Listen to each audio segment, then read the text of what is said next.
Hello friends, ಮಂಗಳವಾರದಲ್ಲಿ ಏನಾಗುತ್ತೆ ಅಂತ ಹೇಳಿ ಒಂದು ವಿಡಿಯೋ ನೋಡೋಣ. ಅದಕ್ಕೂ ಮುಂಚೆ ವಿಡಿಯೋ ಇಷ್ಟ ಆಯಿತು ಅಂದರೆ ಸಬ್ಸ್ಕ್ರೈಬ್ ಮಾಡ್ಕೊಳ್ಳಿ, ಹಾಗೆ ವಿಡಿಯೋಗೊಂದು ತಪ್ಪದೇ ಲೈಕ್ ಕೊಡಿ ಫ್ರೆಂಡ್ಸ್.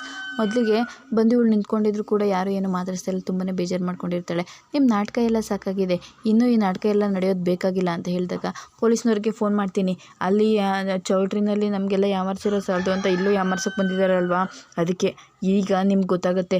ಹೌದು, ನಮ್ಮಮ್ಮ ತಪ್ಪು ಮಾಡಿದ್ದಾರೆ, ಸುಳ್ಳು ಹೇಳಿದ್ದಾರೆ ನಿಜ.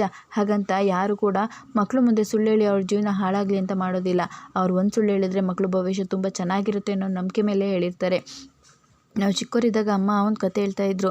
ನಮ್ಮ ಬಡತನದಲ್ಲಿರೋ ಹೆಣ್ಮಕ್ಳನ್ನ ರಾಜ್ಕುಮಾರ ಆಕಾಶದಿಂದ ಕುದುರೆ ಮೇಲೆ ಏರಿ ಬಂದು ಮದುವೆ ಮಾಡ್ಕೊಂಡು ಕರ್ಕೊಂಡು ಹೋಗ್ತಾನೆ ಅಂತ ಹೇಳಿ. ಆದರೆ ಅಮ್ಮಂಗೆ ಅದು ಸುಳ್ಳು ಅಂತ ಈಗ ಗೊತ್ತಾಯಿತು ಅಂತ ಅನಿಸುತ್ತೆ.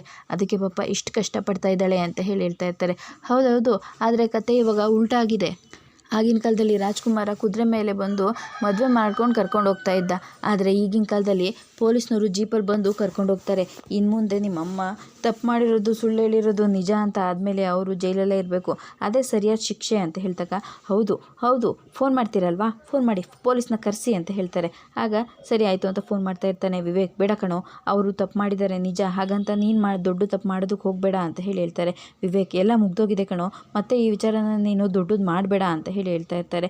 ಮಾಡಲಿ ಬಿಡಿ ಅಜ್ಜಿ, ಮಾಡಲಿ ಬಿಡಿ, ನಾವಿಬ್ಬರು ತಪ್ಪು ಮಾಡಿದ್ದೀವಿ ಅನ್ನೋದು ಇವ್ರಿಗೆ ಗೊತ್ತಿದೆ ಅಲ್ವಾ, ಹಾಗೆ ನಾವು ಈ ತಪ್ಪು ಮಾಡೋದಕ್ಕೆ ಕಾರಣ ಏನು, ಕಾರಣ ಯಾರು ಅನ್ನೋದು ಕೂಡ ಗೊತ್ತಾಗಲಿ.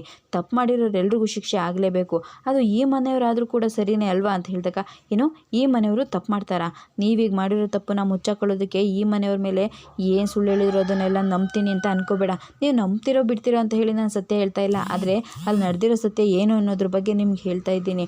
ನಿಜವಾಗ್ಲೂ ನಿಮಗೆ ಪರ್ದೆ ಹಾಕ್ಕೊಂಡು ಬಂದು ಮುಸ್ಕಾಕೊಂಡು ಮಂಟಪದಲ್ಲಿ ಕೂತಿರೋ ನನ್ನ ಬಗ್ಗೆ ಗೊತ್ತು, ನಾನು ಮಾಡಿರೋದು ಮಾತಾಡಿರೋದ್ರ ಬಗ್ಗೆ ನಿಮಗೆ ಗೊತ್ತು, ಆದರೆ ಅದನ್ನೆಲ್ಲ ಮಾಡೋದಕ್ಕೆ ಕಾರಣ ಯಾರು ಅಂತ ಗೊತ್ತಾ?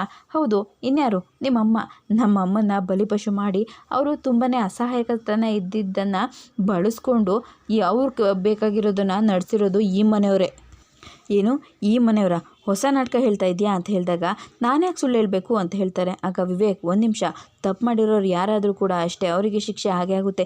ಈ ಮನೆಯಲ್ಲಿ ಯಾರು ತಪ್ಪು ಮಾಡಿದ್ದಾರೆ ಹೇಳು ಅಂತ ಹೇಳಿದಾಗ, ನಮ್ಮ ಕೈಯಲ್ಲಿ ಮುಸ್ಕಾಕ್ಸಿ ಮಂಟಪಕ್ಕೆ ಬಂದು ಕೂರಿಸಿದ್ದು ಬೇರೆ ಯಾರೂ ಅಲ್ಲ, ಈ ಚಂಚಲ ಅವರು ಅಂತ ಹೇಳಿ ಹೇಳ್ತಾ ಇರ್ತಾರೆ. ಏನು, ಚಂಚಲನ? ಹೌದು, ನಂಬೋದಕ್ಕೆ ನಿಮಗೆ ಸಾಧ್ಯನೇ ಆಗ್ತಾ ಇಲ್ಲ ಅಲ್ವಾ.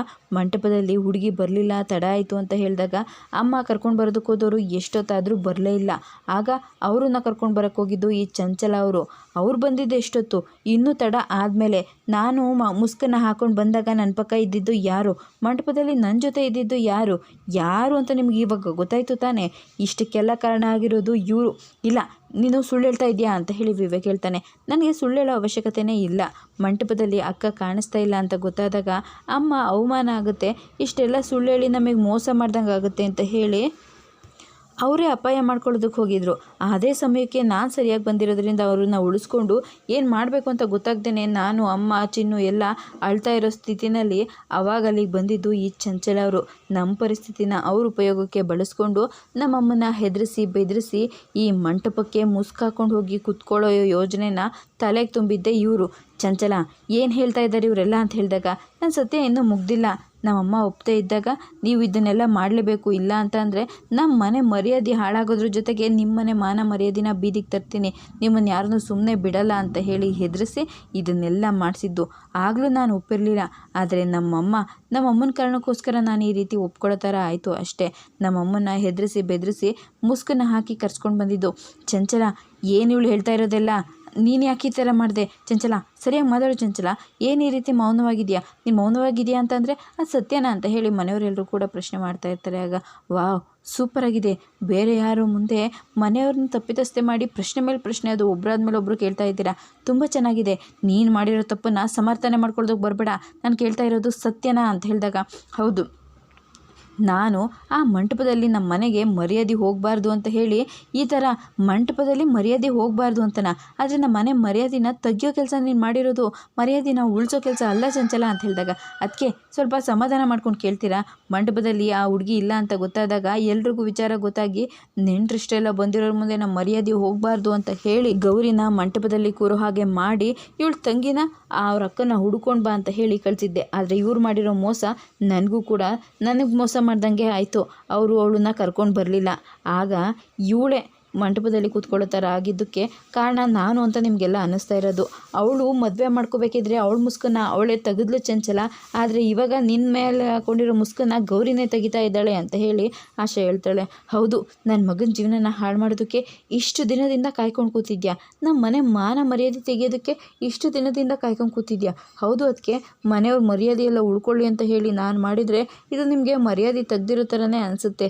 ಪಾಪ ವಿವೇಕ್ ಆಸೆ ಮನೆ ಮೇಲೆ ಕೂತಿದ್ದಾನೆ, ಬಂದಿರೋರ ಮುಂದೆ ಅವನಿಗೆ ಅವಮಾನ ಆಗಬಾರ್ದು ಅಂತ ಹೇಳಿ ನಾನು ಇಷ್ಟೆಲ್ಲ ಮಾಡಿದ್ರೂ ಕೂಡ ನಿಮಗೆ ನಾನೇ ತಪ್ಪಿತಸ್ಥರ ಥರ ಕಾಣಿಸ್ತಾ ಇದ್ದೀನಿ. ಹೌದು, ನೀನೇ ತಪ್ಪು ಮಾಡಿರೋದು, ನಿನ್ನಿಂದನೇ ಇವತ್ತು ನನ್ನ ಮಗನ ಜೀವನ ಹಾಳಾಗಿರೋದು ಅಂತ ಹೇಳ್ತಾರೆ. ಗೌರಿ, ದಯವಿಟ್ಟು ಇದನ್ನೆಲ್ಲ ಹೇಳಬಾರ್ದಾಗಿತ್ತು ಅಮ್ಮ. ಒಂದು ತಾಯಿಯನ್ನ ಮಗಳು ಮುಂದೆನೇ ಇಷ್ಟೆಲ್ಲ ಅವಮಾನ ಮಾಡ್ತಾಯಿದ್ರು ಕೂಡ ಅದನ್ನೆಲ್ಲ ಸಹಿಸ್ಕೊಂಡಿರೋದಕ್ಕೆ ನನ್ನ ಕೈಯಲ್ಲಿ ಆಗೋದಿಲ್ಲ ಅಮ್ಮ. ನಾವು ತಪ್ಪು ಮಾಡಿದ್ದೀವಿ ನಿಜ, ಹಾಗಂತ ನಾವು ಮಾತ್ರ ತಪ್ಪು ಮಾಡಿಲ್ಲ ಅಲ್ವಾ. ನಾವೇನಾದರೂ ಇವಾಗ ಸತ್ಯ ಹೇಳಿಲ್ಲ ಅಂತಂದರೆ ಎಲ್ಲ ಸತ್ಯ ಗೊತ್ತಿದ್ದು ನಿನ್ನನ್ನು ಬಾಯಿಗೆ ಬಂದಂಗೆ ಬೈದು ಚಪ್ಪಲಿಲಿ ಹೊಡಿ ಅಂತ ಅಂದರೂ ಕೂಡ ಏನು ಮಾತಾಡ್ದೇನೆ ಸುಮ್ಮನೆ ನಿಂತಿರೋ ಚಂಚಲವರು ಇನ್ಯಾವತ್ತೂ ಸತ್ಯನ ಹೇಳ್ತಾ ಇರಲಿಲ್ಲ. ಅದಕ್ಕೆ ನಮ್ಮದೆಷ್ಟು ತಪ್ಪಿದೆ ಅಷ್ಟೇ ತಪ್ಪು ಈ ಮನೆಯವ್ರದ್ದು ಇದೆ ಅಂತ ಹೇಳೋದಕ್ಕೆ ನಾನು ಇದನ್ನೆಲ್ಲ ಹೇಳಿದ್ದು ಅಂತ ಹೇಳಿದಾಗ, ವಿವೇಕ್ ಈಗಲಾದರೂ ಗೊತ್ತಾಯ್ತಲ್ವೇನೋ ಗೌರಿದೇನೂ ತಪ್ಪಿಲ್ಲ ಅಂತ ಹೇಳಿ ಬಿಟ್ಬಿಡೋ ಅಂತ ಹೇಳ್ತಾ ಇರ್ತಾನೆ. ಅಳಿಯಂದರೆ ನಿಮ್ಮ ಹತ್ರ ಮಾತಾಡೋ ಯೋಗ್ಯತೆ ನನಗಿದೆಯೋ ಇಲ್ವೋ ಗೊತ್ತಿಲ್ಲ, ಆದರೆ ನನ್ನ ಮಗಳು ತುಂಬ ಒಳ್ಳೆಯವಳು. ಅವಳಿಗೆ ಸುಳ್ಳು ಹೇಳಿ ಮೋಸ ಮಾಡಿ ಯಾವುದು ಗೊತ್ತಿಲ್ಲ. ಅವತ್ತಿನ ಇರೋ ಪರಿಸ್ಥಿತಿಗೆ ನನ್ನ ಒತ್ತಾಯಕ್ಕೆ ಬಂದು ಈ ರೀತಿ ಸಿಕ್ಕಾಕೊಂಡಿದ್ದಾಳೆ. ದಯವಿಟ್ಟು ಅವಳನ್ನು ಚೆನ್ನಾಗಿ ನೋಡ್ಕೊಳ್ಳಿ ಅಂತ ಹೇಳಲ್ಲ, ಆದರೆ ಚೆನ್ನಾಗಿಲ್ಲದೆ ಇರೋ ಥರ ಮಾತ್ರ ಮಾಡಬೇಡಿ. ಅವಳ ತಲೆ ಮೇಲೆ ಒಂಥರ ಕೆಂಡದ ಕಿರೀಟಿನ ಇಟ್ಬಿಟ್ಟಿದ್ದೀನಿ, ತೆಗೆಯೋದಕ್ಕೂ ಆಗ್ತಾಯಿಲ್ಲ, ಅದ್ರ ಭಾರನೂ ಹೊರೋದಕ್ಕೂ ಆಗ್ತಾಯಿಲ್ಲ. ನನ್ನ ಮಗಳು ಜೀವನನ ಅಂಥ ಪರಿಸ್ಥಿತಿಗೆ ತಂದಿದ್ದೀನಿ ಅಂತ ಹೇಳ್ತಾ ಇರ್ತಾಳೆ. ಆಗ ಬೇಜಾರು ಮಾಡಿಕೊಂಡು ಎಲ್ಲರೂ ಕೂಡ ಸುಮ್ಮನೆ ನಿಂತ್ಕೊಂಡಿರ್ತಾರೆ. ಈ ಕಡೆ ನೋಡಿದ್ರೆ ಮೋನಿಕಾ ಫುಲ್ ಟೆನ್ಷನ್ನಲ್ಲಿ ಅವನಿನ್ನೂ ಬಂದಿಲ್ಲ ಅಂತ ಹುಡುಕ್ತಾ ಇರ್ತಾಳೆ. ಅದೇ ಟೈಮಿಗೆ ಅವನು ಕೂಡ ಬರ್ತಾನೆ. ಅನಿಕೇತ್, ಯಾಕೆ ಇಷ್ಟೊಂದು ಲೇಟ್ ಆಯಿತು ಏನು ಅಂತ ಹೇಳಿದಾಗ, ಅದು ವಿವೇಕ್ ಬೇರೆ ಬರ್ತಾಯಿಲ್ಲ ಅಲ್ವಾ ಆಫೀಸಿಗೆ, ಎಲ್ಲ ಪ್ರೆಷರು ನನ್ನ ಮೇಲೆ ಇತ್ತು, ಅದಕ್ಕೆ ಫೋನ್ ಬೇರೆ ಸ್ವಿಚ್ ಆಫ್ ಆಯಿತು ಅಂತ ಹೇಳಿದಾಗ, ಓ ಹೌದಾ ಸರಿ ಆಯಿತು, ಹಂಗಿದ್ರೆ ಇವ್ನಿಗಿನ್ನ ವಿಚಾರ ಗೊತ್ತಾಗಿಲ್ಲ ಅಂತ ಹೇಳಿಬಿಟ್ಟು ಬೇಗ ಮದುವೆ ಆಗಿಬಿಡ್ಬೇಕು. ಅವನೇನಾದ್ರೂ ನಾನು ವಿವೇಕ್ನ ಬಿಟ್ಟು ಬಂದಂಗೆ ಇವ್ನು ಬಿಟ್ಟೋಗ್ಬಿಟ್ರೆ ಬೇಡ ಹಾಗೆಲ್ಲ ಆಗಬಾರ್ದು, ಬೇಗ ಮದುವೆ ಆಗಬೇಕು ಅಂತ ಹೇಳಿ ಯೋಚನೆ ಮಾಡ್ತಾ ಇರ್ತಾಳೆ.